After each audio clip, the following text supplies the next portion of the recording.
Exclusive and unedited footage of the attack aboard the Gaza Aid Flotilla in international waters shows Israeli commandos descending in numbers from a chopper onto the ship in the dark, while some Muslim passengers were in prayers. The footage shows several people bleeding from wounds inflicted by Israeli live ammunition and one passenger trying to resuscitate a wounded passenger.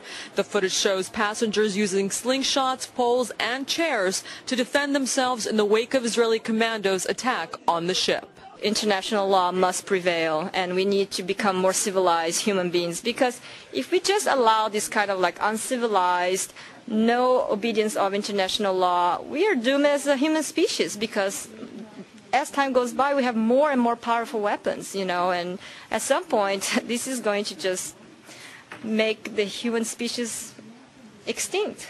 The footage also shows a reverse hit list with pictures and names that fell from an Israeli commando, displaying high-profile passengers, including members of parliament and an archbishop, who were to be avoided during the attack. The Israeli government has repeatedly alleged that the passengers aboard the 6 ships, quote, laid a trap for Israel, duped the Israeli military, and plotted lynching against them. Israel has also repeatedly accused the people aboard the ships of being anti-Semitic Muslim fanatics connected to terrorist organizations. If they really didn't expect any violence, then why did they launch an armed commando raid in the dead of night? Their whole story makes no sense on their own terms.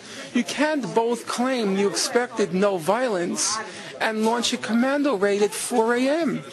Lee stated that all passenger equipment, including cameras, computers, cell phones, and even notepads, were confiscated by Israeli authorities and never returned to the passengers, and that several of the dead may have survived if Israeli authorities had provided medical care to them before they bled to death hours after the attack. 5 passengers are still missing and unaccounted for and are suspected to have been Israeli informants aboard the ships. Of the 9 people killed, 8 were Turkish citizens and 1 was a 19-year-old U.S. citizen of Turkish descent. Afaf Kanja, Press TV, United Nations.